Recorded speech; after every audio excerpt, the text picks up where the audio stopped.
प्रणाम दोस्तों, मैं शक्ति यादव।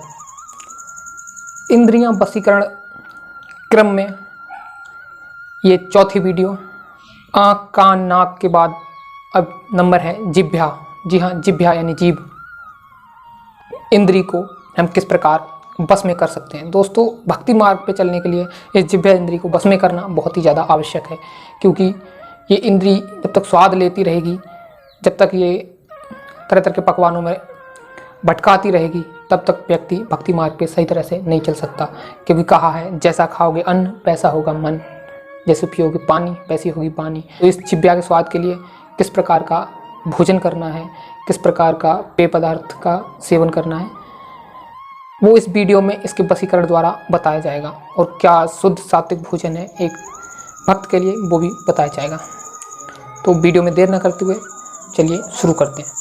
जिह्वा इंद्री चाहे स्वादा, खट्टा मीठा मधुर स्वादा, सहज भाव में जो कुछ आवे, रूखा सूखा नहीं बिगलावे। दोस्तों, इस जिह्वा का संबंध जल तत्व से है और जो इसका विषय है वो है रस। दोस्तों, यह जिह्वा विभिन्न प्रकार के स्वाद वाले तरह तरह के व्यंजनों का पान करना चाहती है। दोस्तों, इस संसार में आपको बता दें 6 प्रकार के रसों का वर्णन किया गया है। पहला खट्टा, दूसरा मीठा, तीसरा नमकीन, चौथा चरपरा, पांचवा कड़वा, छठा कसौला। ये 6 जो रस हैं, इन रसों के मधुर पान के लिए जिह्वा हमेशा तैयार रहती है। दोस्तों, विभिन्न प्रकार के रसों के स्वादों के चक्कर में पड़कर या पड़े रहने से व्यक्ति का पतन हो जाता है, क्योंकि इस जीव के स्वाद के चक्कर में पड़े रहने से व्यक्ति कभी अपनी भजन भक्ति की उच्चतम साधना नहीं कर सकता, मन को नियंत्रण नहीं कर सकता। क्योंकि साधना है जो प्रभु की भक्ति है, उसमें सारा खेल मन का होता है और मन को नियंत्रण करने के लिए ये सात्विक भोजन की बहुत ही ज़्यादा ज़रूरत है। और ये जिह्वा जो है तरह तरह के भोगों में, रसों में व्यक्ति को भटकाती रहती है और व्यक्ति अपने जीवन में ज़्यादातर जिह्वा के रसों के पान के हेतु ही अपराध भी करता है और तरह तरह के मांस मंद्रा और दारू शराब आदि के लिए भी ये जिह्वा ही उकसाती है। दोस्तों, जब तक ये जिह्वा स्वाद रूपी विषय के कुएं में लटकी रहेगी, तब तक तीक्ष्ण विषय भोगों का पान करती रहेगी, तब तक जीवन में राग दोष उत्पन्न होते रहेंगे और व्यक्ति के हृदय से राम नाम समाप्त हो जाएगा। यह सर्वविदित है कि व्यक्ति को सदैव सात्विक और रूखा सूखा भोजन ग्रहण करना चाहिए, क्योंकि रूखा सूखा भोजन जो है हर प्रकार के व्यक्ति के लिए लाभकारी होता है। उस भोजन से किसी को कोई भी नुकसान नहीं होता। दोस्तों, रूखा सूखा भोजन जो है हर श्रेणी के व्यक्ति के लाभकारी होता है। बच्चे, जवान या फिर बुजुर्ग, कोई भी जब रूखा सूखा भोजन खाता है तो उस भोजन से उसे कोई भी नुकसान नहीं होता। जबकि कोई अगर ज़्यादा स्वादिष्ट भोजन खाता है, मिठाई पकवान खाता है, तो वो नुकसान दे जाती है। और जबकि दोस्तों, विभिन्न प्रकार के पकवान जो हैं वो स्वाद की दृष्टि में तो अच्छे हैं, लेकिन स्वास्थ्य की दृष्टि से बहुत ही ज़्यादा नुकसानदायी है। दोस्तों, विभिन्न प्रकार के चटपटे या पकवान या मिठाइयाँ आदि का सेवन करने से व्यक्ति के मन में राग दोष उत्पन्न होते रहते हैं और उसका मन बिल्कुल भी स्थिर नहीं रहता। और दोस्तों, उसके मन में हमेशा भोग की इच्छा जागृत रहती है, जिससे व्यक्ति का मन बिल्कुल स्थिर नहीं रहता। और अगर व्यक्ति का मन स्थिर नहीं रहेगा तो वो भक्ति साधना में आगे नहीं बढ़ सकता, क्योंकि भक्ति साधना में व्यक्ति के मन का स्थिर होना बहुत ही ज़्यादा आवश्यक है। इसलिए भक्त को रूखा फीका भोजन ही ज़्यादा लाभकारी है।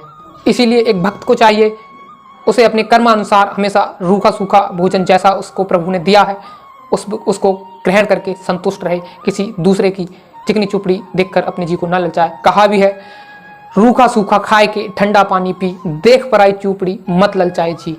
दोस्तों, जहाँ तक रस स्वाद की जो बात है, वो समस्त संसार के जितने भी रस हैं सब विष रूप ही हैं। सबसे हटकर दोस्तों केवल परमात्मा के नाम का जो रस है, भक्ति का जो रस है, उन सब में उत्तम है, सबसे श्रेष्ठ है। और दोस्तों, यदि किसी ने एक बार उस प्रभु के नाम का रस का पान कर लिया तो वो रस जो है उसके रोम रोम में रम जाता है। फिर उसे दोस्तों हरि नाम के रस के अलावा और कोई रस सुखदायक नहीं लगता। उसे तो बस सिर्फ हरि के नाम के रस में ही आनंद आता है, प्रभु के भक्ति के रस में ही आनंद आता है। फिर चाहे उसे कोई कितना भी स्वादिष्ट भोजन ला के रख दे, उसे उसमें कोई रुचि नहीं रहती। जो कोई पंचामृत ले आवे, ताहे देख नहीं हरस चढ़ावे, तजय न रूखा साग अलूना, अधिक प्रेम से पावे दूना। एक जो भक्त है जब उसे प्रभु के नाम का रस मिल जाता है फिर उसकी ऐसी स्थिति हो जाती है कि उसके सामने पंचामृत यानी 5 उत्तम खाद्य पदार्थों से बना हुआ पंचामृत, जिसमें दूध, दही, घी, शहद, मिश्री, 5 खाद्य पदार्थों से निर्मित पंचामृत भी अगर उसके सामने कोई ला के रख दे तो उसका मन जरा भी उसकी तरफ लालायत नहीं होता, जरा भी उस भोजन को देखकर उसके जिह्वा पे रस नहीं आता, ना ही उसका मन उसकी तरफ आकर्षित होता है।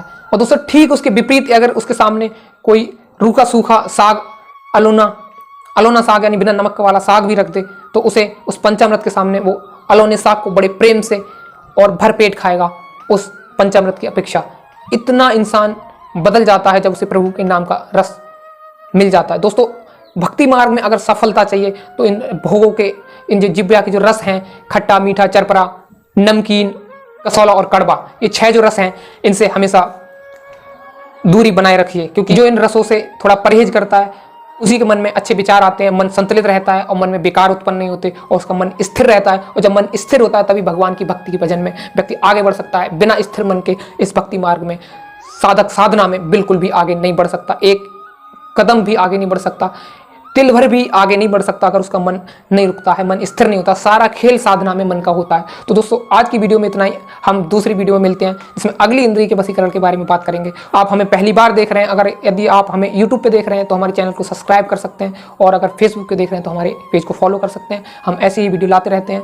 आज की वीडियो में इतना ही, हम मिलते हैं दूसरी वीडियो में, तब तक के लिए हमारा प्यार भरा सादर सप्रेम जय गुरुदेव।